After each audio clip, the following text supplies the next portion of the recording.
খেরুয়া মসজিদের ইতিহাস ও রহস্যময় লম্বা কবর। বগুড়া জেলার শেরপুর উপজেলায় খন্দকার টোলা এলাকায় অবস্থিত খেরুয়া মসজিদ, যা প্রায় 5 শতাব্দীর প্রাচীন স্থাপনার এক অনন্য নিদর্শন। মসজিদের সামনের দেয়ালে একটি ফার্সি শিলালিপি রয়েছে, যা থেকে জানা যায় যে 1582 সালে 989 হিজরি জোহর আলী কাকশালের পুত্র মির্জা মুরাদ খান কাকশাল এই মসজিদটি নির্মাণ করেন। মসজিদটির 4 কোণে 4টি বিশাল মিনার এবং ছাদের উপরে 3টি অর্ধ গোলাকৃতি গম্বুজ রয়েছে।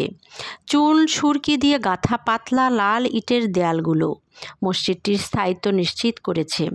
পশ্চিম দেয়ালের 3টি কারুকার্য খচিত মেহরাব রয়েছে, যা মসজিদের স্থাপত্য শৈলীতে সুলতানি ও মোঘল আমলের সমন্বয় প্রদর্শন করে। মসজিদের ধনুকের মতো বাঁকা কার্নিশ এবং সারিবদ্ধ বিশাল আকৃতির প্যানেল চমৎকার অলঙ্করণ রয়েছে। ইটের বিন্যাস ও খাড়া প্যানেলের মাধ্যমে নান্দনিক বৈচিত্র্য তৈরি করা হয়েছে, যা মসজিদটির স্থাপত্য বিশেষ স্বতন্ত্রতা এনে দিয়েছে।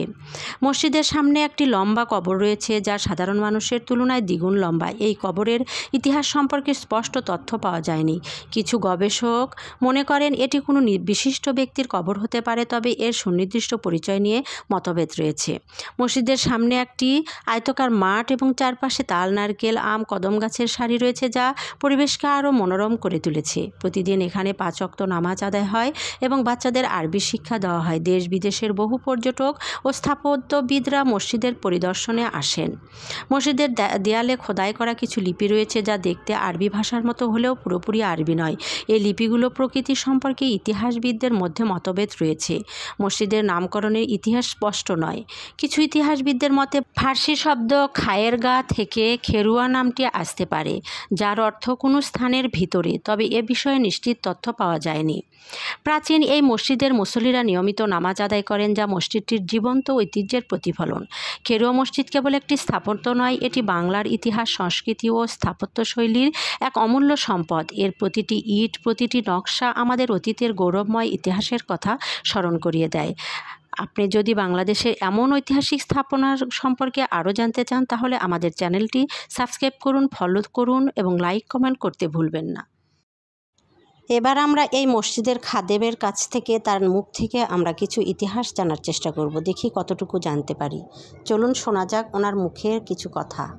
এই মসজিদ সম্পর্কে আমরা তো বিভিন্ন কিছু জানি, আসলে সত্য কি বিষয়টা? আসসালামু আলাইকুম। এটা 1582-তে হয়। মির্জা মুরাদ আর আব্দুল সামাদ ফকির। আব্দুল সামাদ ফকির আরবের লোক, মির্জা মুরাদ এদিকের শাসক ছিল। মির্জা মুরাদে বলে যে এটা একটা মসজিদ মঙ্গলবারে ভিত দেয়।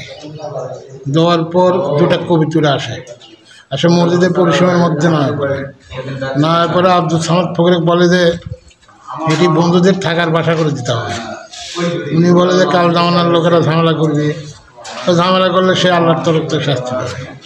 এই কথা কবিতর দুটো উড়ে গেছে। উনি এটা 3 সাইডে কবিতরের বাসা করে দিয়েছে। আচ্ছা, তা আমরা তো শুনি যে এক রাতে বলে হয়েছে, এগুলো মিথ্যা কথা, ভুল কথা, ভুল ইতিহাস। তাহলে এগুলো এটা পাথরে লেখা আছে, পাথরে লেখা আছে, এই কথাটা পাথরে লেখা। আচ্ছা আচ্ছা, বুঝতে পারছি। আপনাকে অনেক ধন্যবাদ। আসসালামু আলাইকুম।